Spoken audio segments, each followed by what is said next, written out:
Und hier ist die Nummer 3 aus unserem Bericht der Europäische Institut für Klima und Energie. Und wir sind durch die Nummern gegangen und wie das alles weitergegeben ist. Und jetzt sehen wir das Ergebnis, dass das Information nicht rechtzeitig rausgekommen ist, dass manche von den wichtigsten Informationen zurückgehalten wird oder war. Und dann, wenn die Politiker müssen über einen Lockdown entscheiden und was passiert ist. So, want to read that and then go first? Der Lockdown ist nahezu wirkungslos, eine Beweisschrift.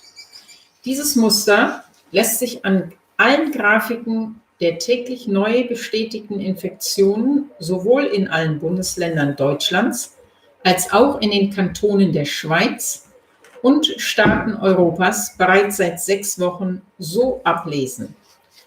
Und lass uns auf diese 2 Bilder schauen. Welche 2 Bilder? Und was die uns gegeben haben. Punkt 1, das ist das erste Bild. Das läuft in der Schweiz. Und hier ist das zweite Bild. Und wir sehen eine hochinteressante Muster hier. Wieso ist das? Es geht nach oben, right? Und dann es crasht runter. Und dann schau mal hier ein bisschen später nochmal. Es geht nach oben und kommt runter. Es geht viel nach oben und dann es crasht runter. Und wir werden sehen, was hat das überhaupt produziert. So, jetzt lass uns auf die Nummern schauen. Dass das Virus am Wochenende nicht arbeitet, ist klar. Da haben die meisten Testlabore geschlossen. Aber warum Freitag? Wie die meisten Erkältungs- und Grippeviren auch, scheint sich das Coronavirus einen 7-Tagesrhythmus angeeignet zu haben. Das erklärt sich aus den Lebensgewohnheiten des menschlichen Wirtes. Wer sich am Wochenende beim Feiern oder anderen sozialen Anlässen ansteckt, der arbeitet die Werkwoche noch durch, fühlt sich dann gegen Ende der Woche bereits angeschlagen, aber geht nochmal den ersehnten Freizeitaktivitäten mit intensivem sozialen Kontakt am nächsten Wochenende nach. Dort steckt diese Person gerade noch alle anderen an, bevor dann in der zweiten Woche das Bett gehütet wird. Virenmutationen, die besonders schnell zu Symptomen führen oder den Wirt mit heftig einsetzenden Schmerzen früher ins Bett scheuchen, verpassen die Gelegenheit, sich jeweils am nächsten Wochenende beim Feiern verbreiten zu können und verschwinden folglich. So will es die Evolution. Dass das aktuelle Coronavirus denselben 7-Tages-Rhythmus hat, in der Fachsprache Serienintervall genannt, wurde schon früh in Asien festgestellt und bestätigt sich in Europa erneut. Der weitere Verlauf muss wohl so sein, dass der betroffene Patient sich dann am Dienstag nach dem zweiten Wochenende mit dann bereits seit mehreren Tagen anhaltendem Fieber entscheidet, einen Test zu besorgen, diesen am Donnerstag durchführt und dann die Ergebnisse am Freitag registriert werden. So kommt die Statistik zu ihrem rhythmisch wiederkehrenden Erscheinungsbild und so ergeben sich 14 Tage von Infektion bis Meldung. Natürlich gibt es Abweichungen von dieser Norm, aber die Zahlen zeigen, dass dies im großen Durchschnitt der Fall ist. Und so wir sehen, dass der Coronavirus hat einen 14-tägigen Rhythmus und es gibt auch einen 7-tägigen Rhythmus. Okay. Das Virus ist reisefaul. Diese regelmäßigen Zyklen des Coronavirus erlauben es, durch statistische Analyse nachzuvollziehen, welche Kohorte sich wann angesteckt hat. Zum Beispiel die Kohorte mit 1104 Neuregistrierten, die am Freitag, dem 27. März in Nordrhein-Westfalen gemeldet wurde, hat sich dementsprechend 2 Wochen zuvor, am Freitag, dem 13. März, angesteckt. Und zwar bei der vorhergehenden Kohorte, die am 20. März mit 839 Personen in Nordrhein-Westfalen als infiziert gemeldet wurde. Diese 839 Personen haben also 1104 Personen angesteckt, was eine Ansteckungsrate oder auch Reproduktionsrate genannt von 1,3 ergibt oder R 1,3. Die Infektionen müssen weitgehend in Nordrhein-Westfalen stattgefunden haben, weil die starken regionalen Unterschiede zeigen, dass das Virus reisefaul ist. Es hat sich von Nordrhein-Westfalen aus nicht in seine Nachbarländer verbreitet. Diese Reisefaulheit zeigt sich auch darin, dass große Verkehrsdrehkreuze wie Frankfurt oder Zürich nur schwach infiziert sind. Das Benutzen von Massenverkehrsmitteln ist nicht infektionsgefährlich. Und das heißt, und das war erklärt ganz im Gegenteil durch die Medien, dass das sehr gefährlich war, wenn das nicht der Fall war. Das Wichtige an dieser R-Berechnung ist, dass jener 13. März als Tag der Ansteckung der letzte Freitag vor den Ausgangsbeschränkungen und Kontaktsperren war, die am 16. März begannen. Die Reproduktionsrate lag also schon vor den drakonischen Lockdown-Maßnahmen des 16. März bei höchstens 1,3. Man braucht nicht promovierter Epidemiologe zu sein, um diese Zahl zu ermitteln. Sie erschließt sich frei zugänglich aus den Daten des Robert-Koch-Institutes mit einfacher Grundschulmathematik. Meine Berechnungen sind hier zu finden. Das ist ein Link in dem Text. Aber die Zahl kann noch weiter nach unten korrigiert werden, denn diejenigen Erkrankten, die versucht hatten, sich am Donnerstag, dem 19. März testen zu lassen, hatten es schwieriger, an einen Test zu kommen. Diese waren noch nicht so leicht verfügbar wie eine Woche später, am 26. März. Das bedeutet, es wurden relativ weniger Erkrankte getestet und die Dunkelziffer der Kohorte der am 20. März neu registrierten war höher als die der Kohorte vom 27. März. Der Lockdown hatte keinen messbaren Effekt. Mit dieser Korrektur ergibt sich, dass die Reproduktionsrate R in Nordrhein-Westfalen sogar schon am 9. März unter 1,0 lag und folglich die Epidemie am Abklingen war.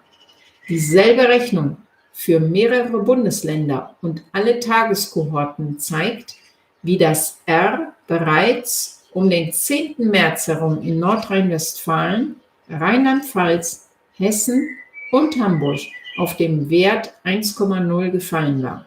In Berlin, Niedersachsen, Baden-Württemberg und Bayern dagegen wurde der Wert 1,0 erst um den 20. März herum erreicht, etwa 10 Tage später. Dieser Unterschied ist von erheblicher Bedeutung. Er zeigt, wie die ersteren 4 Bundesländer schon 6 Tage vor dem Lockdown ein R von 1,0 erreicht hatten und die letzteren 4 Bundesländer erst 4 Tage nach dem Lockdown, aber in allen Fällen mit demselben Verlauf. Und das ist hochinteressant, weil die haben schon dieses 1,0 Nummer erreicht und sogar weniger vor dem Lockdown, was wir gehabt haben. Und was da geschrieben ist und erklärt ist, dass der Lockdown unbedingt nicht notwendig war. Das Robert-Koch-Institut kommt zu einem ähnlichen Ergebnis wie in meinen Berechnungen. Am 9. April veröffentlichte das Robert-Koch-Institut seine Erkenntnis, dass sich das R deutschlandweit um den 22. März herum bei 1,0 einpendelte. Allerdings ohne seine Zahlen, um den erschwerten Testzugang zu kalibrieren. Mit Kalibrierung würde die Robert-Koch-Institut-Rechnung im deutschen Mittel um den 15. März herum bei 1,0 liegen, wie bei mir auch. Das Robert-Koch-Institut unterschlägt jedoch die entscheidende Information, dass es zwischen den einzelnen Bundesländern einen zeitlichen Verzug im Verlauf von bis zu 10 Tagen gibt. Folglich hatte der Lockdown am 16. März keinen statistisch messbaren Effekt auf die Reproduktionsrate des Virus. In den Wissenschaften nennt sich diese Situation ein natürliches Experiment. Wenn die Verläufe von zwei Gruppen identisch miteinander sind, nur zeitlich verzögert, dann lässt sich schlussfolgern, dass ein dazwischen liegendes Ereignis keine Auswirkung hatte. In diesem Fall war es die Maßnahmen des Lockdowns am 16. März, die keine statistisch erkennbare Wirkung auf das Infektionsgeschehen ausüben konnte. Aber sie haben das alles zugemacht. Und was ich hier nochmal sagen möchte, ist, dass die haben diesen Lockdown zwischen diese zwei Ergebnisse und auch diese Ergebnisse war, bitte merkt mal, Deutschland war schon um 1,0 und sogar weniger, wenn man auf die Details schaut. Aber der Robert Koch Institut hat diese Information vertuschelt. Oder wie sagt man? Vertuscht. Ja, vertuscht. Haben das vertuscht. 10 Tage vertuscht. Und was ist passiert? Wir haben diese nationalweite und sogar diese weltweite Lockdown bekommen. So, aber hier in Deutschland, wir haben den Max-Planck-Institut. Und was sagt uns der Max-Planck-Institut? Also, Max-Planck-Gesellschaft schreibt Gefälligkeitsgutachten. Am 8. April veröffentlichte das Max-Planck-Gesellschaft-Institut für Dynamik und Selbstorganisation in Göttingen ein genau gegenteiliges und in der Presse viel zitiertes Ergebnis. Die Kontaktsperre bringt die Wende.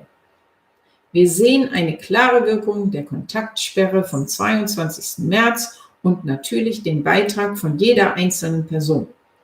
Die Forscher um Frau Dr. Viola Priesemann müssen für diese Erkenntnis hellseherische Fähigkeiten gehabt haben, denn per 7. April, dem Zeitpunkt ihrer Datenerhebung, war eine solche Erkenntnis aus mathematischen Gründen noch unmöglich. Zudem für eine Schlüsselvariable in ihren Berechnungen, dass 10 Tage von Infektion bis Meldung vergehen, liefern die Forscher weder eine Herleitung noch eine Quelle und ignorieren damit die auf den ersten Blick erkennbare 14-tägige Rhythmik des Virus. Und was wichtig ist in unserem zweiten Video, wir haben davon gelesen und geschaut, dass es ein 14-tägiger Rhythmus ist. Aber die haben immer gearbeitet und wie sagt man das, die haben mit Sturheit, mit diesen 10 Tagen, diese 10-tägige Rhythmus gearbeitet. Und diese 4 Tage haben alles geändert. Vor allem aber haben die Forscher nur den gesamtdeutschen Infektionsverlauf herangezogen und damit die ebenfalls auf einen Blick erkennbaren riesigen Unterschiede pro Bundesland ignoriert. Internationale Vergleiche wurden auch nicht angestellt. Das Zitat, dass der Beitrag jeder einzelnen Person sich in den Zahlen zeige, was grober Unfug ist, entlarvt die Max-Planck-Gesellschaft-Studie endgültig als ein Gefälligkeitsgutachten, anstatt seriöse Wissenschaft zu sein. Solche elementaren handwerklichen Fehler in der Analyse verhelfen vielleicht zu populären Zitaten in der Presse, aber schaden dem Ansehen der Wissenschaften. Epidemiologen sehen eine Epidemie als weitgehend bewältigt an, wenn das R dauerhaft auf einen Wert von unter 1,0 sinkt. Denn ab dann wird jede Kohorte mit jedem Zyklus kleiner und nach vielen weiteren Zyklen gibt es dann keine Ansteckung mehr. Mit einem Wert von 1,0 gibt es mindestens keine exponentielles Wachstum mehr und daher auch keine Gefahr mehr, dass das Gesundheitssystem mit einer plötzlichen Patientenwelle überrollt wird. Diese Gefahr bestand, wie die Zahlen jetzt zeigen, bereits seit dem 10. März, also fast eine Woche vor dem Lockdown am 16. März, nicht mehr. Sofern Sie Ihrer Zahlen mächtig sind, müssen sowohl das Robert-Koch-Institut wie auch die Max-Planck-Gesellschaft das seit dem 9. April wissen. Warum wird diese Erkenntnis nicht veröffentlicht? Wollen Sie nicht oder können Sie nicht? Und das werden wir vielleicht nie lernen, aber wir sehen, dass, ja, die haben das vertuschelt. Und das ist die Frage. Wollen sie nicht? Können sie nicht? Würden diese Leute befohlen, das nicht zu machen? Haben die diese Information zurückgehalten, dass unser Planet einfach abgeschaltet sein könnte? Abgeschaltet oder eingeschaltet? Eingeschaltet. Abgeschaltet. Yeah, I was right the first time. Anyway, so there we go. Right. Und so schau mal, und was wir gelesen haben, das ist fast eine Woche vor dem Lockdown. Unglaublich. Und was ist unser Ergebnis? Ergebnis wird die schwerste Wirtschaftskrise der Moderne sein. Zu dem Zeitpunkt des 16. März konnten die Entscheidungsträger das alles noch nicht wissen. Man weiß immer erst circa 3 Wochen nach dem Infektionsgeschehen, was vor 3 Wochen der Status war. Es sei denn, die Behörden hätten schon am 28. Februar mit repräsentativen Zufallsstudien begonnen, als Deutschland schon die zweithöchste Zahl der bestätigten Infektionen in Europa nach Italien hatte. Dann wäre auch das aktuelle Infektionsgeschehen schneller bekannt gewesen. Hätte, Fahrradkette. Diese Studien wurden nicht gemacht. Und so blieb keine andere Wahl, als am 16. März das Funktionieren der Gesellschaft abzuschalten. Das Ergebnis dieses Lockdowns wird die nun schwerste Wirtschaftskrise seit dem Zweiten Weltkrieg sein. Ein teures Versäumnis, nicht ein paar Testbatterien bereits im Februar gestartet zu haben.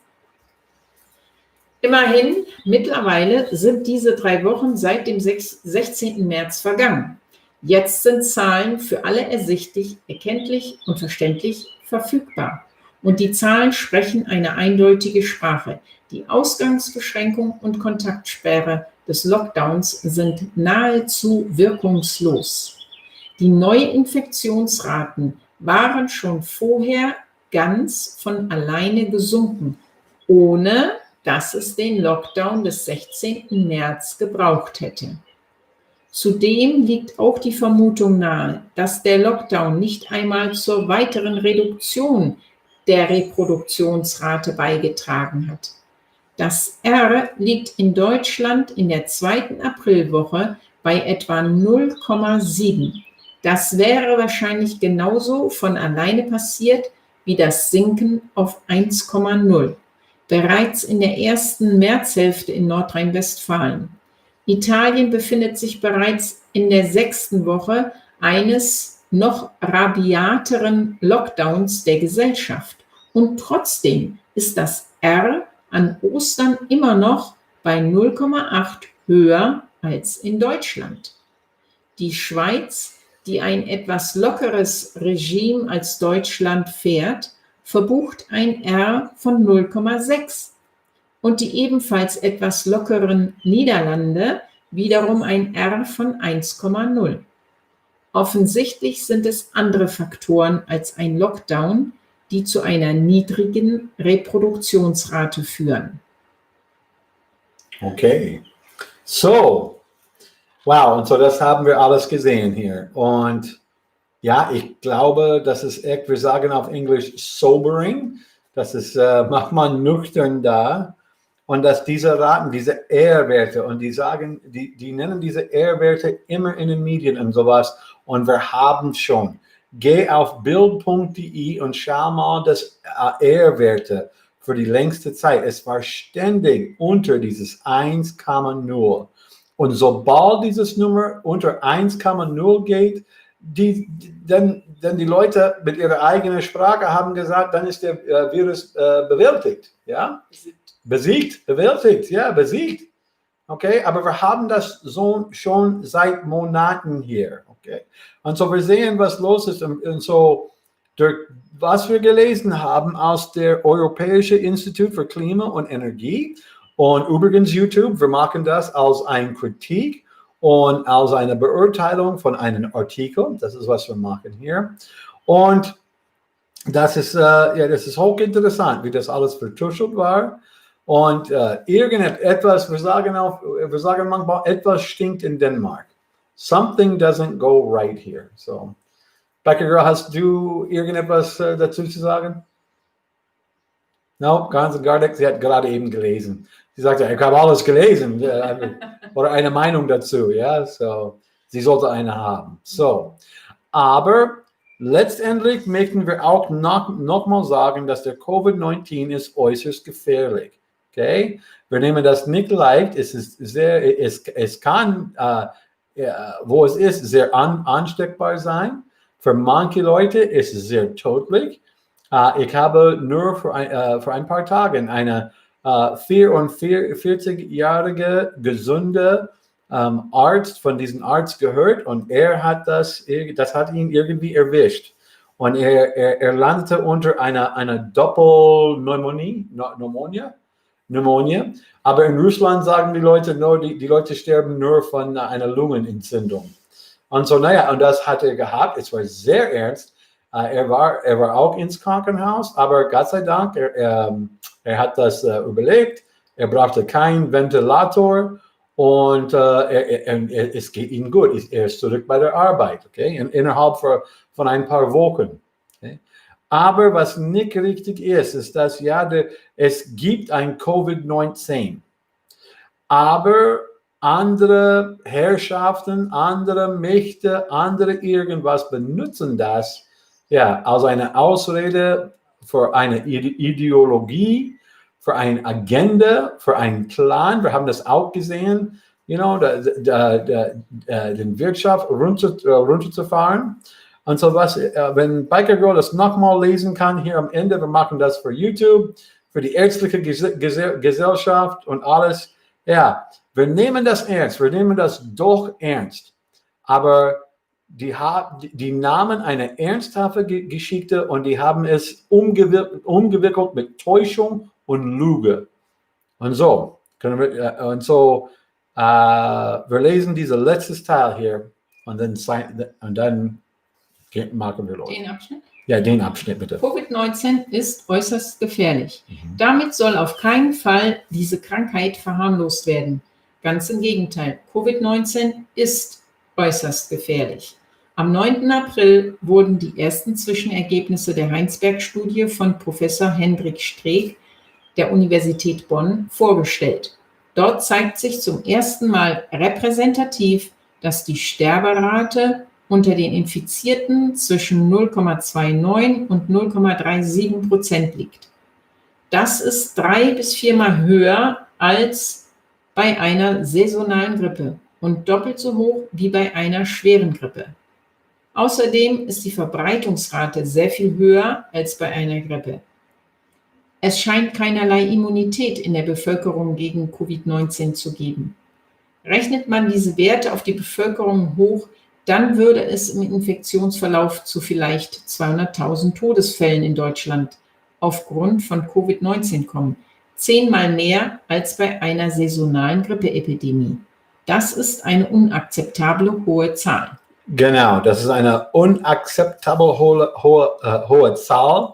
Und deswegen haben wir gebetet. Und wir sind zu den Herren gegangen, wir haben gebetet und wir sind sehr dankbar, dass wir haben keine von diesen 200.000 Todesfällen. Wir haben 8.500, 8.600 ungefähr.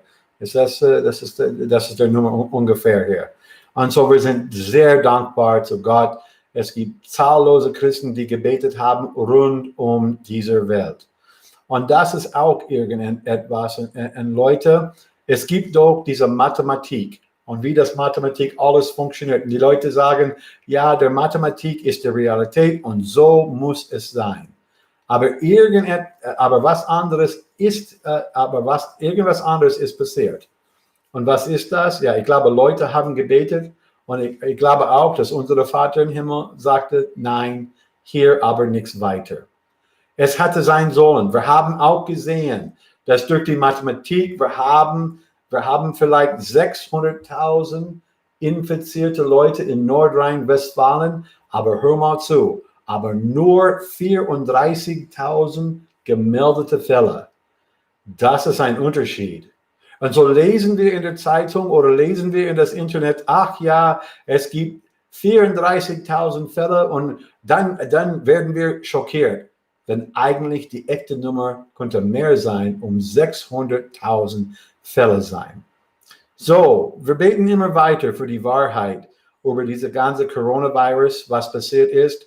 Wir beten weiter über die Wahrheit und Klarheit für die Leute, die Wirtschaftsspielerei machen möchten, politische Spielerei machen möchten, Spielerei mit unserem ganzen Gesundheitssystem rund um die Welt machen.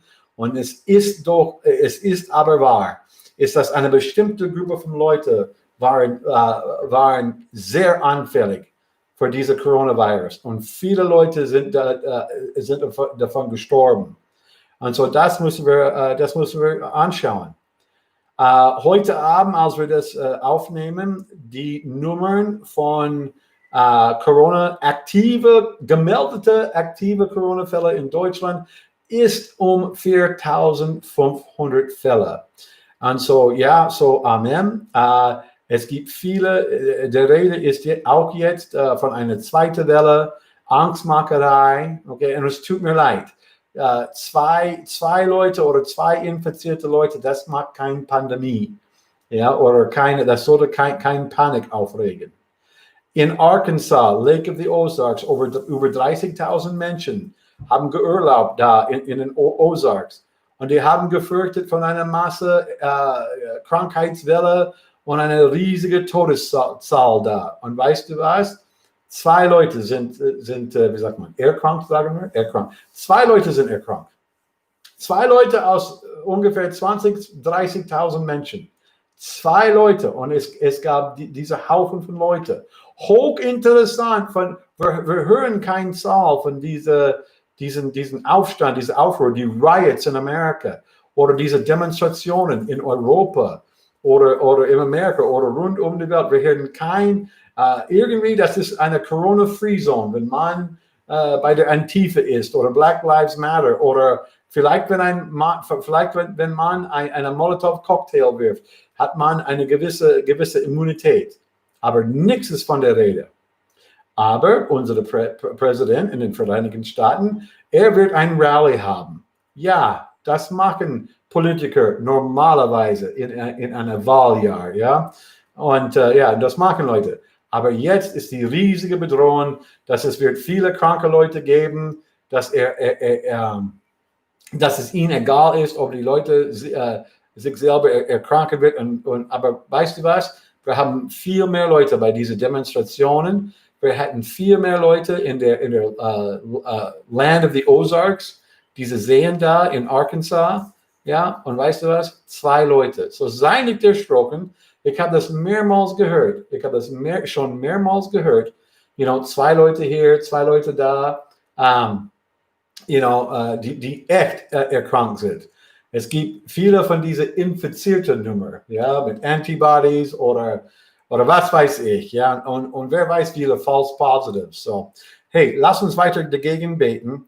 Das heute Abend, diese 3 Teile waren ein Stück von der Wahrheit. Und von den Leuten, die das genau beobachtet haben, bei den Nummern, bei den Zahlen, von der Max-Planck-Institut, von der Robert-Koch-Institut und auch in den Medien, in den Zeitschriften, im Fernseher. Und die haben das, ich finde, die haben das echt sehr gut zusammengestellt für uns. So, Amen für das. Danke für das Zuhören, Mitmachen. wenigstens sind wir mehr informiert. Nochmal, Leute kann das suchen bei der Europäischen Institut für Klima und Energie. Schau mal das an.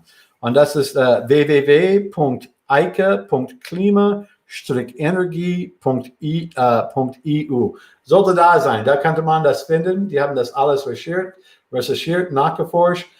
Die haben auch viele Nachforschungen wegen Klimawandel. Und wenn das dich interessiert, dann ist gut. So, okay. Irgendetwas von Biker Girl? 20 Minuten Rede oder sowas? Ich glaube, wir haben alle ihre Worte benutzt heute Abend. So. Ja. Oh, noch eins. Ja, okay. So, there we go. Sie versucht leise zu sein. So. Okay, dann, wir sagen vielen herzlichen Dank. Hier ist das. Es gibt eine englische Ausgabe irgendwann. Es ist eine Menge von Informationen. Bitte bete für uns.